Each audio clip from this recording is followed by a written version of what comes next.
and burn. Hey everybody, wait. Hey everybody. So tonight I am looking to discuss, I believe it's the 2009 documentary, Anvil, the story of Anvil, the Canadian metal band. I've seen this documentary like countless times because I really love Rob and Lip's relationship.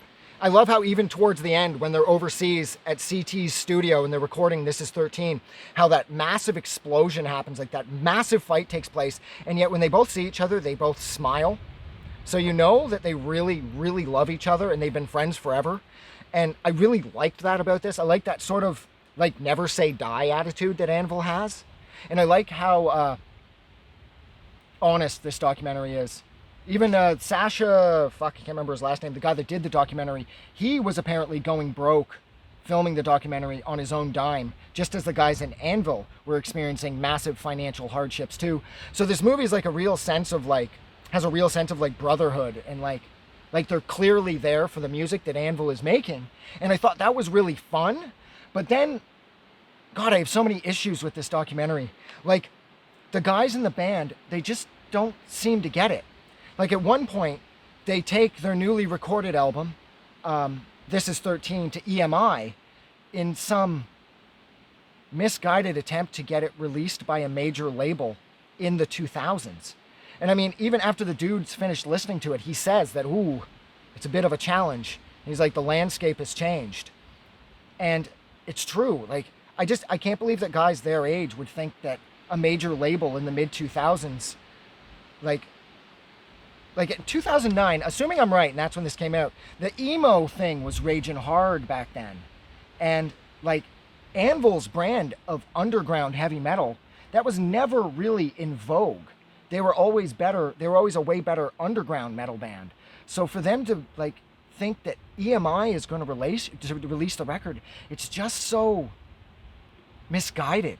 Like, there's no way that a major label would be interested in releasing music that is best suited for, like, hardcore metal people.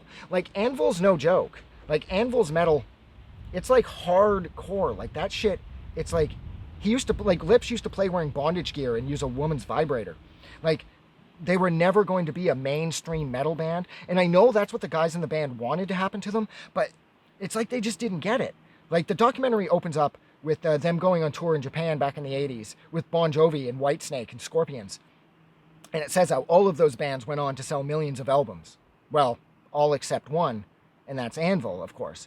But how could a band like Anvil, with your lead singer, like the vocalist, wearing bondage gear and playing with a woman's vibrator, which is, especially back in the 80s, that would be misconstrued as some sort of satanic activity.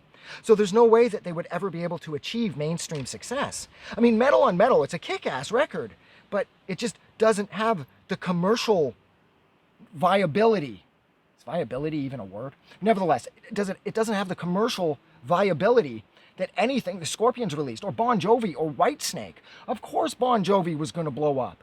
He's this really good-looking guy who him and his team, his band had a knack for writing catchy, radio-friendly rock songs. And the same with Scorpions. They were a little harder. And again, Whitesnake fit in perfectly in the 1980s hair metal thing. That was Whitesnake.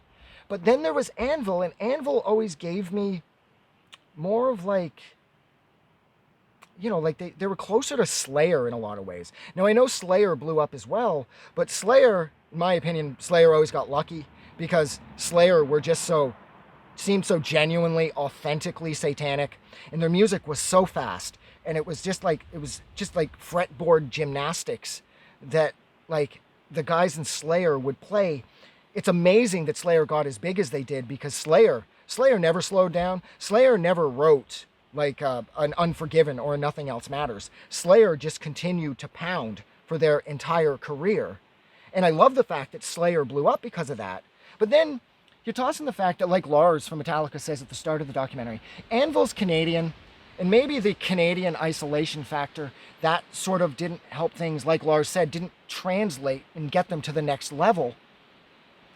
But then really, I think it was just Anvil's stuff was just harder and a little more edgy than definitely Whitesnake and Bon Jovi. So for the guys in Anvil to act like that hurt and that surprised, that they never went on to achieve the commercial success that people like John Bon Jovi did. I just find that it's like, where are you guys? Dude, Lips, you used to play with bondage gear on. That's going to cement the fact that you stay underground forever, especially in the religious panic, satanic nonsense of the 1980s. There's no way a band like Anvil could ever break through into the mainstream just because of their appearance. And then how chunking their songs are and how irreversibly metal Anvil stuff is. There was no way they were ever going to achieve mainstream success.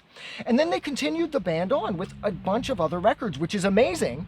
But through releasing those albums, the guys in the band still continuously thought that one day their break was going to come their way. I mean, throughout the late 80s, you're telling me when Paul Abdul's blowing up, and then throughout the early 90s when it's Snap and CNC Music Factory, and then Nirvana and Ugly Kid Joe, Anvil has no place there. Just like they had no place in the hair metal 80s. Anvil was always better sort of playing the underground circuits with more hardcore bands from way back when. And they would have fit in that scene so much better, because it's like when they were recording the record, at one point, whatever song's playing, and Rob says, well, this is a pretty fucking catchy tune. Maybe it's not even metal. Maybe it's pop. Maybe it's punk pop metal. And CT's like, yeah, sure, whatever. And it's not punk. It's not pop. And it's just, oh shit, it's raining. I knew it was going to rain. I'm in a playground too. This is going to go so bad. But anyways, what else did I want to say? I mean, I do love how one minute Lips says he's like, we're playing a show somewhere at a festival, and then maybe a label will be there, and they'll go, oh my God, remember that band Anvil that we heard from 20 years ago? Well, let's go see them. And then he goes, that's all I need. And it's like, yeah, but dude, you're in your 50s. Nobody's interested in a band full of metal dudes in their 50s. A metal band, filled with 50-year-olds. And then he does say that later on when he's talking about how he's like, the problem is when you drop a demo off at a label, he's like, there's a billion other bands with their entries into the lottery of the rock music industry.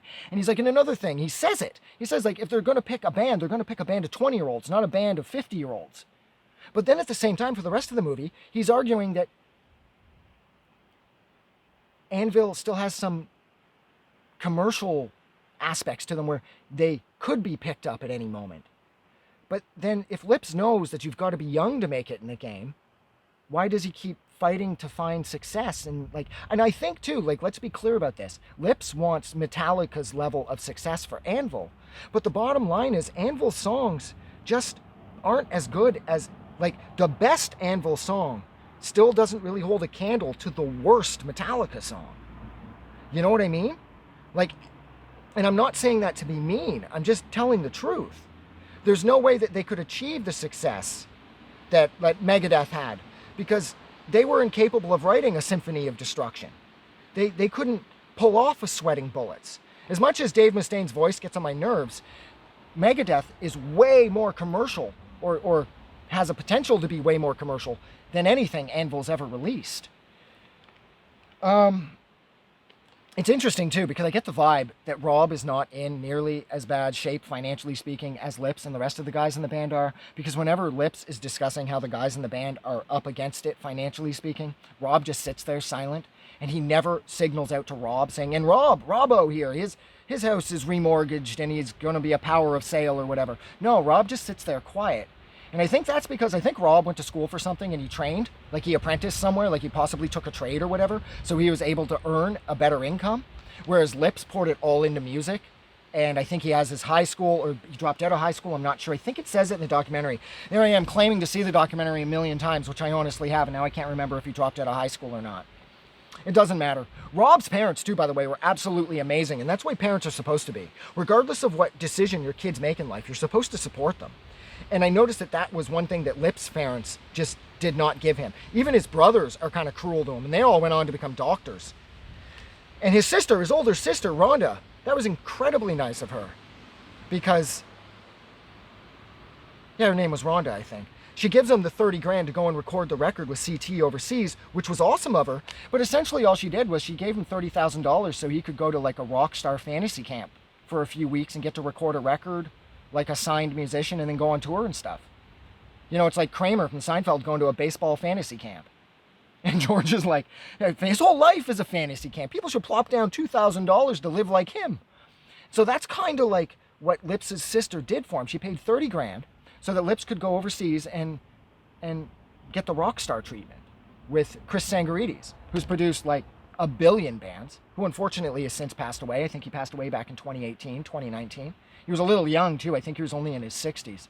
But yeah, I think that's where I'm going to leave it. I've been rambling about this movie for over 10 minutes. So thank you so much for hanging out with me for about 10 and a half minutes while I discussed, I believe, the 2009 documentary Anvil, the story of Anvil. Like always, if you like this review or you like this documentary, don't forget to go out and do something nice for somebody. But like always, most importantly, never forget that the world is a way better place because you are in it. I'm getting out of here. And it didn't start to rain either. Got pretty lucky. Have a good night.